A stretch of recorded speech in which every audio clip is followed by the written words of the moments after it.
guys, bersama saya lagi dalam Alright Nopot Channel. Satu lagi sidang media ya daripada Menteri KDN Datuk Seri Saifuddin Nasution ya berkaitan dengan isu-isu panas dalam negara dan juga yang terkait ya di luar negara. Ya, pertamanya berkaitan dengan isu pengganas ya, dikatakan ada beberapa NGO yang dikatakan pengganas oleh pihak Amerika Serikat. Jadi sahabat semua, menarik untuk kita dengar pencerahan daripada Datuk Seri Saifuddin berkaitan dengan isu ini dan juga isu-isu lain yang ada di dalam negara kita. Jadi tanpa buang masa sahabat semua, saya mau kita menonton bersama-sama video ini dan anda mungkin boleh berikan komen ya di dalam ruangan komen. Assalamualaikum warahmatullahi wabarakatuh. Rekan-rekan media, saya ditemani Datuk KSU, Datuk Ruji dan Timbalan, Datuk Halim. Ada dua perkara. Pertama tentang apa yang dilaporkan media sebagai 3 individu yang tersenarai dalam dipanggil Terrorist Screening Information yang dikendalikan oleh Terrorist Screening Center. Itu Amerika punya sistem lah. Itu bukan kita punya sistem. Baik, latar belakangnya begini dua perkara penting. Amerika dia dalam proses untuk mengadakan satu raun undang-undang berkenaan dengan pencegahan dia panggil pembiayaan antarabangsa Hamas. Ya. Itu usaha dia lah. Baik. Di pihak negara kita, sedia maklum bahawa kita ada satu Ops Ihsan. Ini adalah operasi kemanusiaan untuk membantu penduduk Gaza. Jadi ini adalah inisiatif yang kerajaan dokong melibatkan sekumpulan NGOs. Ya. Baik. Jadi sebelum operasi itu kita mulakan, tentunya kita akan membuat semakan supaya tak ada masalah di peringkat bila mereka mengadakan operasi di sanalah. Baik, berdasarkan kepada semakan kita, kesemua NGO yang terlibat dalam Ops Ihsan ni, rekod keselamatan kita, maknanya rekod polis, tidak ada yang terlibat dengan isu-isu keganasan. Tak ada, maknanya clean. Dan NGO yang terlibat itu, mereka individu yang terlibat menganggotai NGO ini lebih kurang 359 daripada 53 kumpulan NGO. Dan jumlah individu yang menggerakkan NGO ni keseluruhannya 359. Jadi kita buat semakan semua sekali. Jadi berdasar pada rekod semakan kita, pihak keselamatan kita, kesemuanya tidak ada dilaporkan sebagai dalam rekod kita yang terlibat dengan sebarang aktiviti keganasan. Okay, ya. Jadi hal yang timbul itu adalah dalam rekod API lah ya.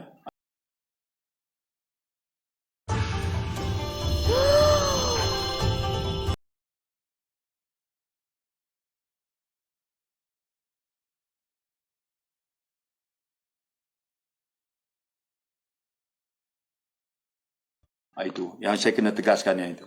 Jadi dalam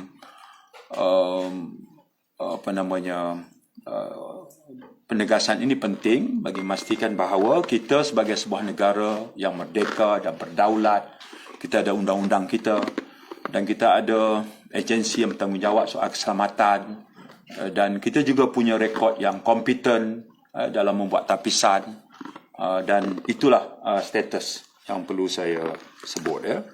Baik. Yang kedua adalah saya juga banyak menerima soalan daripada rakan media. Ini berkaitan dengan individu yang bernama Maula Muhammad Amin Al-Hasani yang menyebut yang keluar masuk dalam negara kita dan juga membina pengaruh dia, mendapatkan pengikut dia, didokong kerana dia punya selling point tu adalah dia dalam nasab keturunan baginda Rasulullah. Nasab yang ke-38 ya. Maknanya ini kira keluarga Rasulullah ya. Jadi saya mengesahkan bahawa dia keluar masuk menggunakan pas sosial lah. Ya, pas sosial dia berada di sini, dia boleh berada selama 90 hari. Dia masuk, dia keluar lah. Ya. Dia sebenarnya dalam rekod kita, dia adalah warga Algeria. Dan dia travel dengan menggunakan pasport France ya. Pasport antarabangsa Perancis ya. Itu biasalah Algeria ni dia satu ketika dulu pernah di bawah jajahan ya, Perancis sebagainya. So dia setakat ini ada dua perkara berbangkit untuk rakan-rakan media. Pertama, kalau aktiviti dia bersifat keagamaan dan kalau ada elemen pelanggaran terhadap apa-apa juga undang-undang atau enakmen negeri. Okey, jadi pihak polis kita akan kerjasama dengan pihak berkuasa negeri sebagai otoriti agama dalam bidang kuasa kerajaan negeri untuk kerajaan negeri ataupun pihak berkuasa agama di peringkat negeri mengambil tindakan yang sesuai lah kalau berlaku percanggahan. Baik. Dari segi polis, tugas kita memantau, bertanggungjawab dari segi ketenteraman dan keamanan awam. Ya, ketenteraman awam dan juga keamanan. Jadi yang kita lakukan sekarang ni adalah meneruskan pemantauan. Kalau ada elemen yang menjejas dan mengancam keselamatan dan ketenteraman awam, membabit aktiviti individu ini ataupun pengikutnya, itu di bawah bidang kuasa atau pemantauan polis. Okey.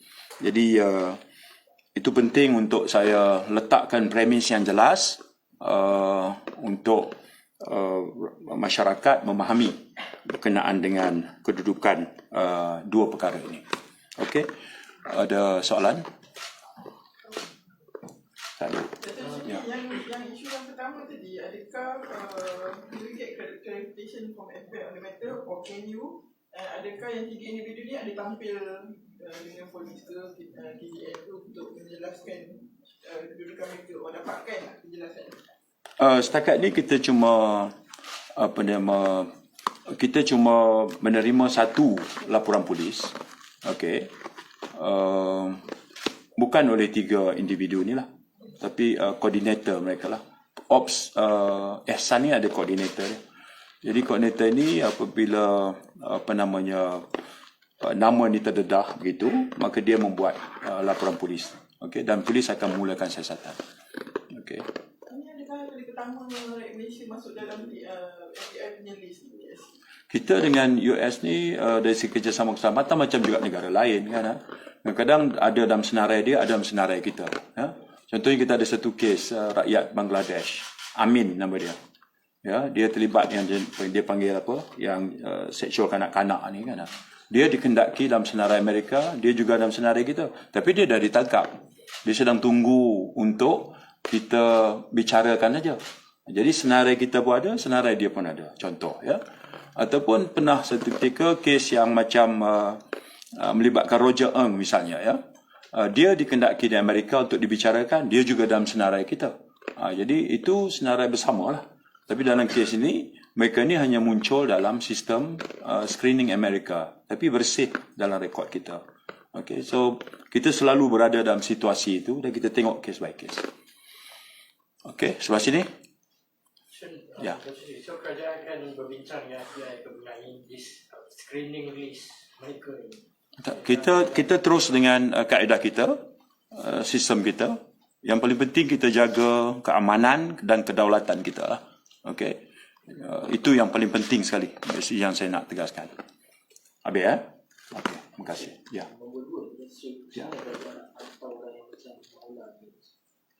Kerja pemantauan memang tugas hakiki kita. Mana? Pemantauan. Asal pemantauan tu tugas hakiki, proses biasa. Nama pun kementerian bertanggungjawab soal keamanan dan ketenteraman awam. Jadi aspek pemantauan tu akan kita teruskan untuk melihat ada atau tidak elemen yang mungkin mengancam, aktivitinya itu mengancam keselamatan negara misalnya. Okey.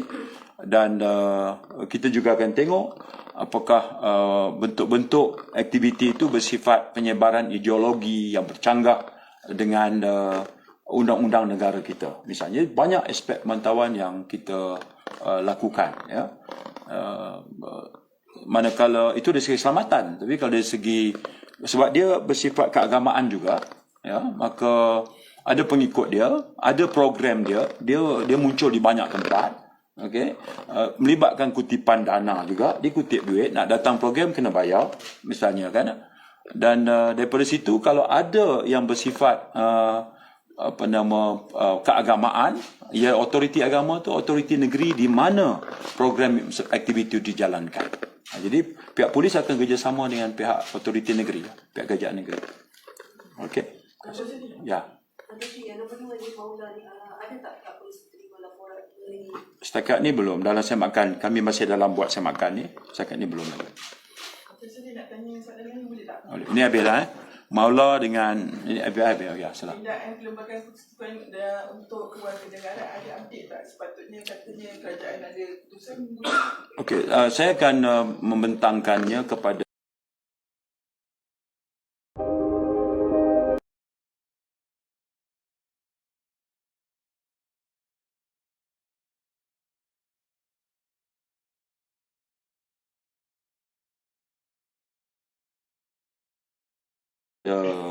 Jemaah Menteri pada 8 bulan 3 lah. Jadi kalau kesemuanya diterima, maka pembentangan akan ikut jadual lah. Tapi kalau ada pindaan dan sebagainya, maknanya kita akan go according to the plan lah, kan? Tapi di peringkat KDN ada tak pindaan daripada cadangan NGO? Kita ambil kira semua. Sebab dalam pembikinan ini, pindaan ini, sesi libat urus tu membabitkan semua tokoh-tokoh, individu yang punya kepakaran dalam bidang perlembagaan. Itu saya dekati. Mereka juga datang jumpa saya, macam Profesor Syad Faruqi saya jumpa. Sohakam saya jumpa. Saya jemput datang ke pejabat saya. Aktivis sosial, Dr. Tini, Chowkit Foundation, apa semua, ataupun Pesuruhjaya Kanak-kanak Sohakam, Dr. Farah, teman aktivis, ya, Nalini, panjang senarainya, aktivis muda, pimpinan muda, parti muda, 3 orang datang, saya jemput ke pejabat untuk berbincang, ya. Semua pandangan tu kita ambil kira. Pada masa yang sama, kerajaan Sabah kita dapat maklum balas, kerajaan Sarawak kita dapat maklum balas, begitu juga ahli-ahli parlimen, individu-individu yang menulis kepada saya, semua sekali kita dengar pandangan mereka, dan kemudian kita ambil kira dalam input kita itu. Okey, itu proses yang kita buat. Kita harap kita cepat, tapi itu akan bergantung apabila saya bentangkan kertas kepada Jemaah Menteri pada 8 bulan. Okey.